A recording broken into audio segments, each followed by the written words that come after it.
আমার কিছু ভালো লাগে না, মন হইয়াছে দেওয়ানা। মনে লয় উড়িয়া যাইতাম সোনার মদিনা। বলে আমার কিছু ভালো লাগে না, মন হইয়াছে দেওয়ানা। মনে লয় উড়িয়া যাইতাম। আল্লাহুম্মা সাল্লি আলা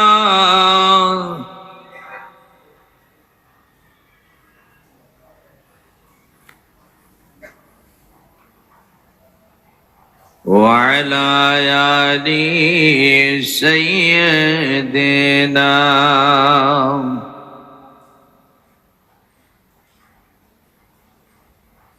আমার কিছু ভালো লাগে না, মন হইয়াছে দেওয়ানা।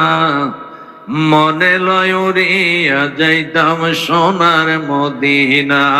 বলে আমার কিছু ভালো লাগে না, মন হইয়াছে দেওয়ানা।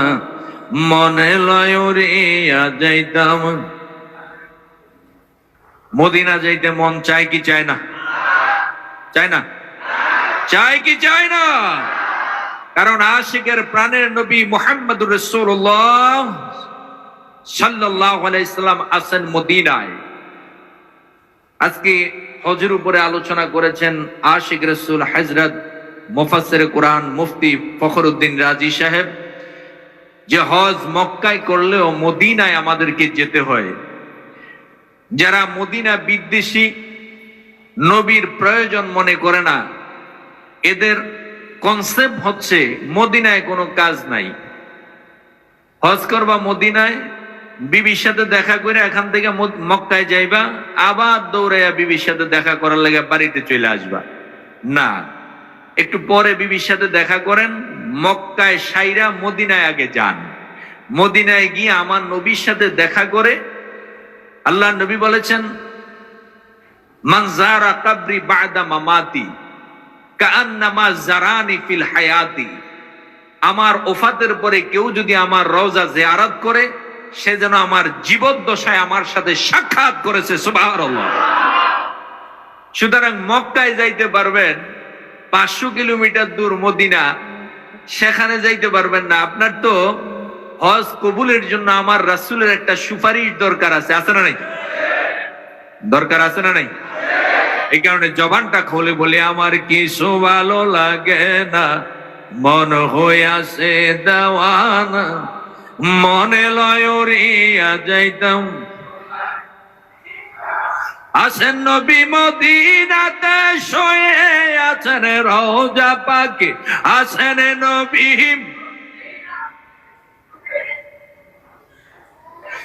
আছেন নবী মদিনাতে শুয়ে আছেন রওজা। ডাকার মতো ডাকলে নবী দেখা না দিয়ে থাকেন না। আমার কিছু ভালো লাগে না, মন হইয়াছে দেওয়ানা। মনে লয় উড়িয়া যাইতাম। জবান খোলে। আয় আমার কিছু ভালো লাগে না, মন হইয়াছে দেওয়ানা। মনে লয় উড়িয়া যাইতাম। মক্কা শরীফ হজ করিয়া মদিনাতে যাও চলিয়া। মক্কা শরীফ হজ করিয়া মদিনাতে, না হইলে তোমার হজ কবুল হবে না। হায়রে, না হইলে তোমার হজ কবুল হবে না। আমার কিছু ভালো লাগে না, মন হইয়াছে দেওয়ানা। মনে লয় উড়িয়া যাইতাম না। আমার কিছু ভালো লাগে না, মন হইয়াছে দেওয়ানা। মনে লয় উড়িয়া যাইতাম। আছেন নবী মদিনাতে শুয়ে আছেন রওজা পাক। আছেন নবী, ডাকার মতো ডাকলে নবী দেখা না দিয়ে থাকেন না। হায়রে, ডাকার মতো ডাকলে নবী দেখা না দিয়ে থাকেন না, আমার কিছু ভার মন হইয়াছে দেওয়ানা, মনে লয় উড়িয়া যাইতাম না, আমার কিছু ভালো লাগে না, মন হইয়াছে মনে লয় উড়িয়া যাইতাম। মক্কা শরীফ হজ করিয়া মদিনাতে যাও চলি, মক্কা শরীফ মদিনাতে না হইলে তোমার হজ কবুল হবে না, হায়রে না হইলে তোমার হজ কবুল হবে না, আমার কিছু ভালো লাগে না, মন হইয়াছে দেওয়ানা, মনে লয় উড়িয়া যাইতাম। সবাই বলি আল্লাহু আকবার, আর একটু জোরে বলি আল্লাহু আকবার। মহান ইমাম ইনশাআল্লাহ কিছুক্ষণের মধ্যেই তাশরিফ গ্রহণ করবেন, এজাজত দিয়েছেন, এই কারণে একটু আলোচনা করছি। মক্কা থেকে মদিনায় না গেলে আপনার হজ হবে না, শরীয়তের ভাষায় এটা সহি না।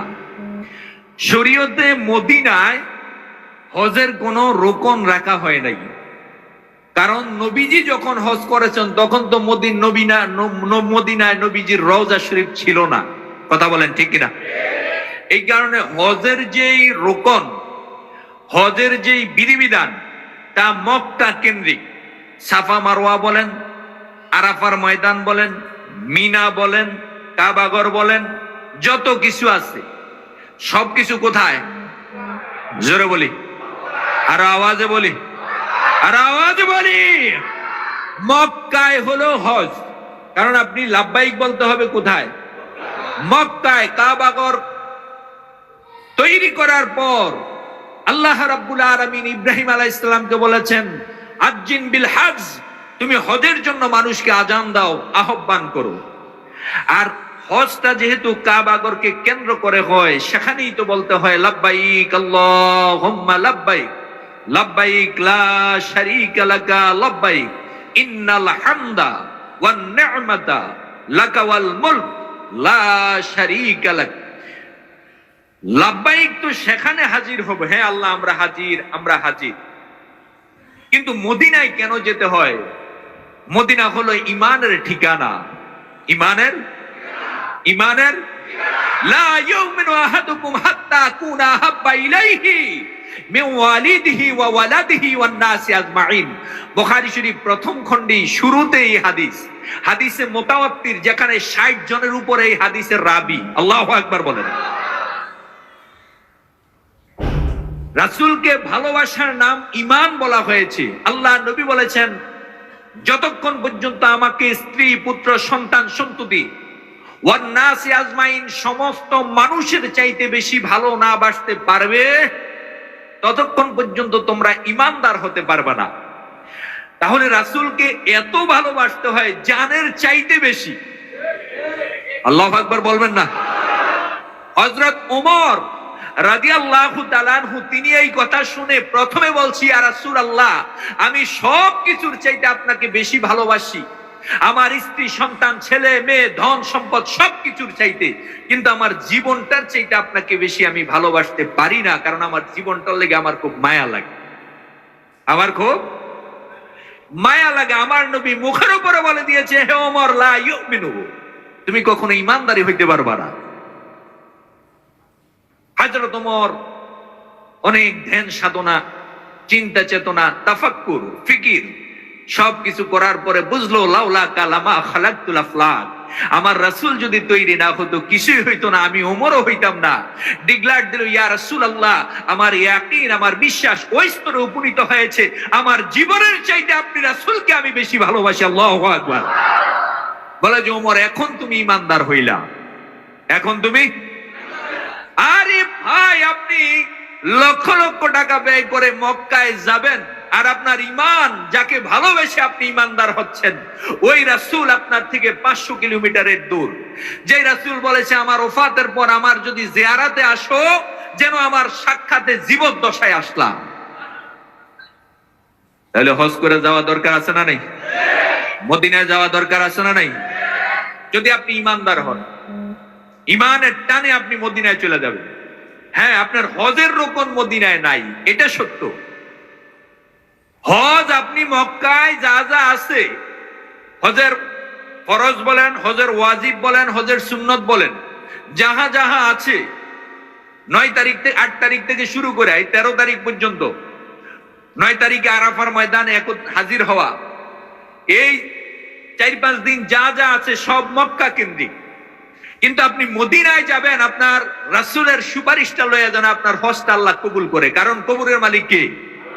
জোরে বলেন আর আওয়াজে বলেন। আজকে অনেকের মাথায় টুপি নাই। আগে মাঝখান দিয়ে কিছু টুপি দেখছিলাম, এখন আবার এটা বন্ধ হয়ে গেছে। যাদের টুপি আছে লাগাইয়া ফেলান, আর যাদের নাই এই যে টুপি নিয়ে বসে আছে, মাত্র 20 টাকা না কত হাদিয়া, টুপি কিনা ফেলান। এই যে এখানে আছে, সিরিয়াল ধরে দাঁড়ান, সবাইকে দিয়ে দেবেন। নাই না, সব বেচা শেষ। এখানেও একটা বিপদ, সব বেচা শেষ।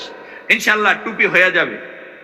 যাদের টুপি নাই এখান থেকে নিয়ে নিয়েন। তসবি টুপি আসলে আমল ছাড়া কোনো উপায় নাই, আমল ছাড়া কোনো গতি নাই, কোনো ভরসায় কাজ হবে না। আমি কালকে এই হাদিসটা টিভিতে আলোচনা করেছি। কোনো উপায় নাই, ফাঁকি দিয়ে এই হাদিসটা কইয়া ফেলায় আবার বুঝলা যাব। ইব্রাহিম আলাইহিস সালাম, তিনি তো আল্লাহর খলিল, আল্লাহর বন্ধু। আল্লাহর কোন নাফরমানি দেখলে উনি সহ্য করতে পারে না। এক লোকের দেখলো আল্লাহর নাফরমানি করে, তিনি সাথে সাথে বদদোয়া করলো। ওই আল্লাহ তো তার দোয়া কবুল করে, ওই লোক সাথে সাথে ধ্বংস হয়ে গেছে। আরেকদিন আরেক লোককে দেখলো যে আল্লাহর নাফরমানি করতেছে, কারণ তিনার প্রেম হলো আল্লাহর উপরে, খালিলুল্লাহ, আল্লাহর বন্ধু। আল্লাহর কেউ নাফরমানি করলে উনি সহ্য করতে পারে না, সাথে সাথে বদদোয়া করছে। এই লোক আবার হালাকা, ধ্বংস হয়ে গেল। তৃতীয় দিন আরেক লোকের দেখলো যে সে নাফরমানি করতেছে আল্লাহর, তিনি আবার আল্লাহর প্রেমে আল্লাহর কাছে বদদোয়া করতে হাত উঠাইছে। আল্লাহর সাথে সাথে ওহী করছে, হ্যাঁ ইব্রাহিম, কি শুরু করলাম? তোমার দোয়া কবুল হয় দেখে তুমি শুধু বদদোয়া করো আর আমার বান্দারা ধ্বংস হয়ে যাইতেছে। না, আমার বান্দাদের বদদোয়া করে ধ্বংস করতে পারবা না, কারণ আমার বান্দারা 3 কিসিম আছে। এক কিসিম, আমার এই বান্দা হয়তো এক সময় তওবা করবে, আমি আল্লাহ খুশি হইয়া মাফ করে দেবো। সুবহানাল্লাহ বলেন। আরে আল্লাহ যে কত দয়ার সাগর, আল্লাহু আকবার বলবেন না? আল্লাহ যে কত দয়ার সাগর, যে কোনো মুহূর্তে যে কোনো উসিলা আমাদের মাফ করে দিতে পারে। পারে কি পারে না? ও গো দয়াল মাওলা রে, আমরা তোমার পাপী বান্দা রে, বলে ও গো দয়াল মাওলা রে, আমরা তোমার পাপী বান্দা। জোরে, ও গো দয়াল মাওলা, আমরা তোমার। ওরে তোমায় পাইবার আশায় মাওলা, তোমায় পাইবার আসলাম কুদরতের কাছে। আরে আসলাম বাবা দাওয়ার বাগির কাছে, আমরা তোমার পাপী বান্দার। ও গো দয়াল মাওলা রে, আমরা তোমার পাপী বান্দা। ওরে তোমায় পাইবার আশায় মাওলা, তোমায় আসলাম মুর্শিদের কাছে। হায়রে আসলাম কুদরতের কাছে, আমরা তোমার পাপী বান্দারে। ও গো দয়াল মাওলা রে, আমরা তোমার পাপী বান্দা। আমার জীবনে যত করেছি গুনাহ মাওলা, সবই তোমার জানা রে মাওলা, সবই তোমার জানা।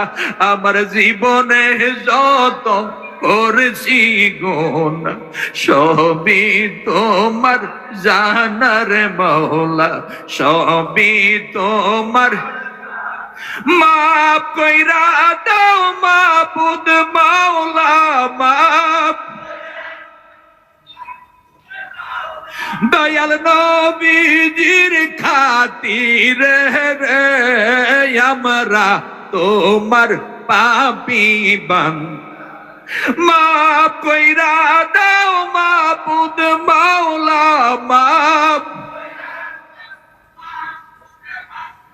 দয়াল কুদরতের খাতিরে রে দয়াল বাবা জানার খাতিরে রে আমরা তোমার পাপী বান্দা। ও গো দয়াল মাওলা রে আমরা তোমার পাপী বান্দা।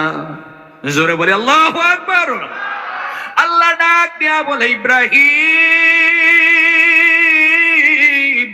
ইব্রাহিম রে কি শুরু করলাম, আমার বান্দাদের জন্য বদদুয়া করো আর আমি হালাক করে দিচ্ছি, এটা হবে না, এটা হবে না। তৃতীয় দিন আল্লাহ বলে আর বদদুয়া করবা না, তোমার দোয়া কবুল করে বিদায়, তুমি শুধু বদদুয়া করো আর আমার বান্দা ধ্বংস হয় না। না, আমার বান্দা তিনটা কিসিমে বিভক্ত। এক নাম্বার হলো আমার বান্দা একদিন হঠাৎ করে আমার কাছে তওবা করবে আর আমি আল্লাহ আমার বান্দার তওবা কবুল করে আমার বান্দার জীবনের গুনাহ মাফ করব, সুবহানাল্লাহ।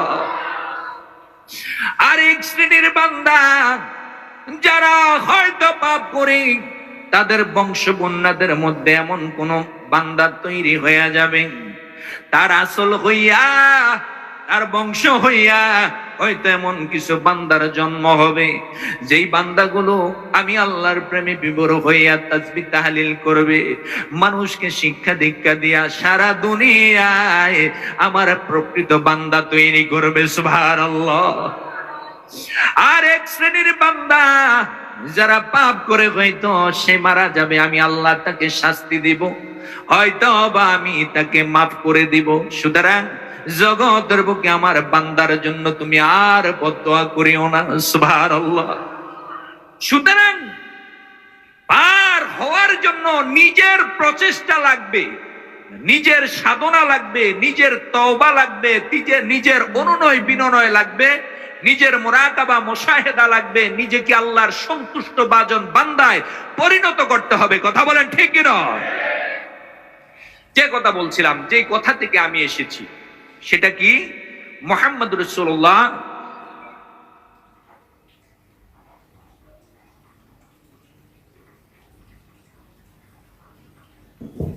মহান ইমাম কুরসি মোবারকে তাশরিফ গ্রহণ করবেন। সম্মানিত ভাইয়েরা, একটু